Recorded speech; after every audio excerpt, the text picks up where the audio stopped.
Good morning, my dear students. How are you? I think you all are fine. Today we are going to start our next part, that is disjoint sets. और disjoint sets के बाद अपने करेंगे next part question number, उसी exercise जो अपनी चल रही थी उसके ही आगे के क्वेश्चंस अपने करेंगे। सबसे पहले बात करते हैं डिसजॉइंट सेट्स होते क्या हैं। डिसजॉइंट सेट्स वो सेट्स हैं, जैसे लेट अस कंसीडर, अपने एग्जांपल लेके चलते हैं। मेरे पास एक सेट है ए और दूसरा सेट है बी। मेरे पास दो सेट हैं, सेट ए और सेट बी। अब ये ए और बी आपस में डिसजॉइंट कब हैं? जब A intersection B is equal to क्या हो, फाई हो। मतलब जब मैं ए और बी का इंटरसेक्शन करूं, जब मैं ए और बी का इंटरसेक्शन करूं तो मेरे पास क्या आए, जो रिजल्टेंट सेट आए वो आए अपने पास नल सेट या एम्प्टी सेट, उसमें कुछ भी ना हो। इस तरीके का जो सेट है वो कहलाते हैं आपके डिसजॉइंट सेट। तो जो अपना 8th क्वेश्चन है वो कुछ यही है कि आपको कुछ उसने एग्जांपल्स दिए हुए हैं, कुछ सेट्स के टाइप दिए हुए हैं और वो आपको पूछ रहा है इनमें से कौन सा जो सेट है वो क्या है, डिसजॉइंट सेट है। आपको ये चीज़ उसको बतानी है चेक करके। तो देखो सबसे पहले बात करते हैं अपने 8th के फर्स्ट पार्ट की बात कर लेते हैं। ए जो है वो क्या दिया हुआ है, देखो 1 2 3 4 दिया हुआ है। बी की जो वैल्यू है वो उसने क्या दिया हुआ है बेटा, x is a natural number. B उसने दिया है कि x एक नेचुरल नंबर है, और नेचुरल नंबर किस किस के बीच में है, नेचुरल नंबर है 4 और 6 के बीच में। 4 भी कंटेंड है और 6 भी कंटेंड है, तो b की वैल्यू क्या आ गई, 4 5 और 6 आ गई। अब देखो अपने को उसको डिसजॉइंट के लिए चेक करना है।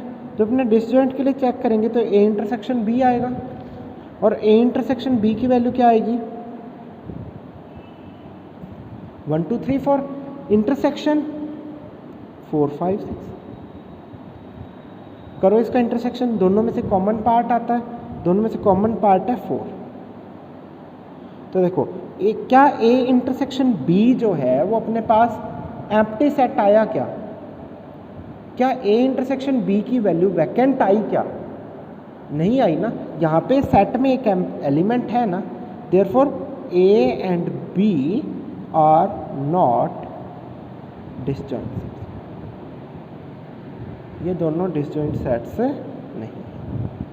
इसी तरीके से देखो बेटा, सेकंड आपको दिया हुआ है, ए की आपको वैल्यू दी हुई है ए ई आई ओ यू, बी आपको सेट दिया हुआ है सी डी ई और एफ। ए इंटरसेक्शन बी करो, देखो क्या बनेगा। ए इंटरसेक्शन बी का मतलब दोनों में से common part C D E F आएगा। दोनों का कॉमन पार्ट क्या है, देखो है कुछ, हाँ है, ई है ना। तो यहाँ पे भी सेट में एलिमेंट आ गया, और जब सेट में एलिमेंट आ गया तो इसका मतलब ये भी डिसजॉइंट नहीं है। तो इसके आगे भी अपने क्या लिखेंगे, नॉट डिसजॉइंट। आई समझ में बात। अब देखो नेक्स्ट पार्ट, x आपको दिया हुआ है ऑड इंटीजर, x आपको दिया हुआ है ऑड इंटीजर।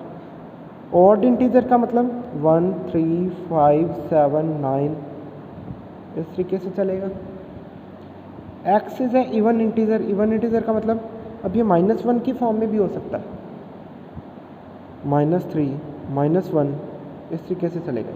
-4 -2 0 2 4 6। ए इंटरसेक्शन बी करते हैं। अब ए और बी सेट में से देखो क्या कुछ भी पार्ट कॉमन आएगा क्या, is there any part which is common, नहीं है ना। जब भी कुछ भी पार्ट कॉमन नहीं है तो जो सेट बनेगा वो कैसा आएगा, एम्प्टी सेट आएगा। और एम्प्टी सेट आने का मतलब A and B are disjoint. मतलब बहुत सिंपल सी चीज है, यदि ए और बी का इंटरसेक्शन कर रहे हैं और वहां से जो फाइनली आंसर निकल के आ रहा है वो एम्प्टी सेट आ रहा है तो डिसजॉइंट है, और अदरवाइज डिसजॉइंट नहीं है। This is the part which we want. Clear है। चलते आगे क्वेश्चन नंबर 9 की तरफ। ओ भैया जी नाइन्थ क्वेश्चन देखो, ए बी सी और डी 4 सेट दिए हुए हैं आपको और कुछ नीचे टर्म्स है, फाइंड आउट करनी है। इसके एक्चुअली में 12 टर्म्स हैं, मैंने सारे नहीं लिखे क्योंकि कुछ मैं करवा रहा हूँ, कुछ आपको खुद करने हैं। और इसी तरीके से 10th क्वेश्चन भी है जिनमें माइनस ही करना है, वो भी आपको खुद करोगे। अब देखो, सबसे पहले देखते हैं माइनस का मतलब क्या था। माइनस का मतलब क्या था, यदि अपने a माइनस बी कर रहे हैं, यदि मैं a माइनस बी कर रहा हूं तो a के वही एलिमेंट आएंगे जो दोनों में कॉमन नहीं है, और सिर्फ a के, सुनो दोबारा से, a के वो एलिमेंट आएंगे जो दोनों सेट्स में कॉमन नहीं है। तो देखो a जो है वो मेरे पास क्या है, 3, 6, 9, 12, 15, 18 और 21 ये दिया हुआ है। माइनस करूंगा मैं 4, 8, 12, 16 और 20। अब देखो जो दोनों में कॉमन है ना, मैं एक बार उसको कट कर रहा हूं। देखो इसमें 4 है, क्या यहाँ कहीं भी 4 है? नहीं है। यहाँ पे 8 है, क्या यहाँ कहीं भी 8 दिख रहा है? नहीं दिख रहा। यहाँ 12 है तो यहाँ भी 12 है ना। 16 यहाँ कहीं दिख रहा है? नहीं है जी। 20 यहाँ कहीं नहीं दिख रहा। अब देखो मैंने क्या बोला था, ए के वो एलिमेंट आएंगे जो दोनों में कॉमन नहीं है। तो ए के वो एलिमेंट जो दोनों में कॉमन नहीं है वो कौन कौन से हैं? 3, 6, 9, 15, 18 और 21 है। आई समझ में बात? इसी तरीके से अपने बात करते हैं a माइनस सी के लिए। एक दो एग्जांपल समझो पहले। अब a माइनस सी देखते हैं। a माइनस सी करना है मतलब 3, 6, 9, 12, 15, 18 और 21 माइनस करना है मेरे को क्या, 2, 4, 6, 8, 10, 12, 14 और 16। अब देखो इसमें भी a माइनस सी है तो जो कॉमन एलिमेंट्स होंगे वो कट जाएंगे दोनों के। यहां भी 12 है, यहां भी 12 है, बाकी कुछ भी कॉमन नहीं है, नहीं है। तो अब इसमें देखो, इसमें एलिमेंट a के आएंगे b के आएंगे? अब a के एलिमेंट आएंगे तो देखो क्या आएगा, 3, 6, 9, 15, 18 और 21। अब इसी तरीके से मैं c माइनस ए करता हूँ। पहले c माइनस ए की तरफ आओ। पहले अपने कर रहे थे a में से c को माइनस कर रहे थे, अब अपने क्या करेंगे, c में से a को माइनस करेंगे। c मेरे पास क्या है देखो, c मेरे पास है 2, 4, 6, 8, 10 माइनस a की जो वैल्यू है वो कितनी है,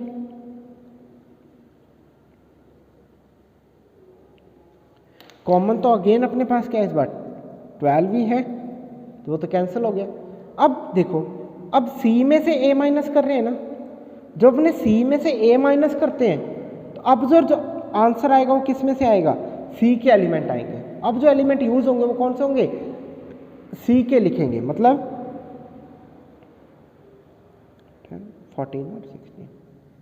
a माइनस सी करोगे तो a के नॉन कॉमन एलिमेंट आएंगे और c माइनस ए करेंगे तो c के नॉन कॉमन एलिमेंट्स आएंगे। चलो अब देखते हैं अपने बेटा d minus a minus D की तरफ चलते हैं। a क्या है, 3, 6, 9, 12, 15, 18 और 21 माइनस d क्या है, 5, 10, 15 और 20 है बेटा ये।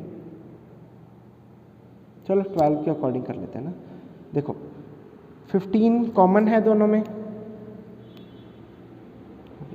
12 दोनों में कॉमन है, कट गया। अब देखो एलिमेंट किसके यूज होंगे, अब लिखेंगे अपने फाइनली 3, 6, 9, 18 और 21, क्योंकि इस बार अपने क्या लिखेंगे, a माइनस डी ए के, तो a के नॉन कॉमन एलिमेंट्स अपने पास आने वाले हैं।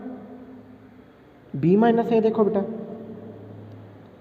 b क्या है मेरे पास, 4, 8, 12, 16, 20 माइनस 3, 6, 9, 12, 15, 18 और 21। देखो अब कॉमन कौन नहीं है, कॉमन है अपने पास 12 है। इस बार एलिमेंट किसके आएंगे देखो, a के आएंगे या b के आएंगे, b माइनस ए कर रहे हैं तो एलिमेंट b के आएंगे, 4, 8, 16 और 20। इसी तरीके से लास्ट पार्ट देखो बेटा, डी माइनस सी। डी की वैल्यू कितनी है अपने पास, 5, 10, 15 और 12 है, माइनस सी की वैल्यू कितनी है,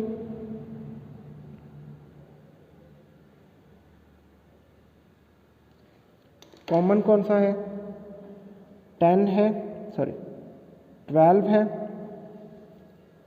10 और 12 कॉमन थे, वो कट गए, 15 गलती से कट गया बेटा।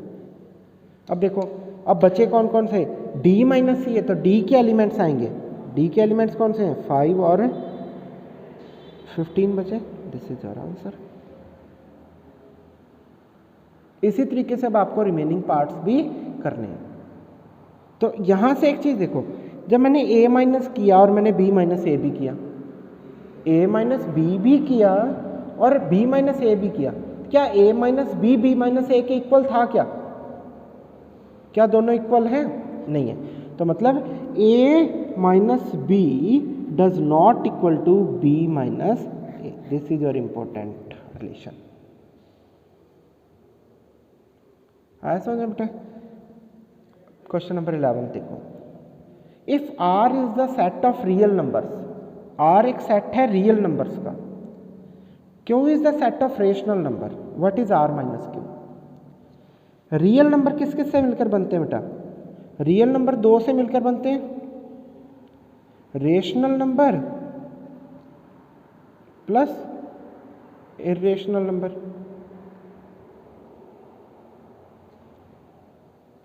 यदि मैं r में से रेशनल नंबर माइनस कर दूंगा तो मेरे पास क्या बचेगा, सेट r में इरेशनल नंबर बचेंगे ना, बस यही आपका आंसर है। इसी के साथ बेटा अपनी एक्सरसाइज 1.4 कंप्लीट हो चुकी है। कल अपने करेंगे नेक्स्ट पार्ट, एक्सरसाइज 1.5 की ओर चलेंगे। यदि आपको कोई भी प्रॉब्लम हो 1.4 में तो कंप्लीट कर लीजिएगा, मेरे से पूछ लीजिएगा।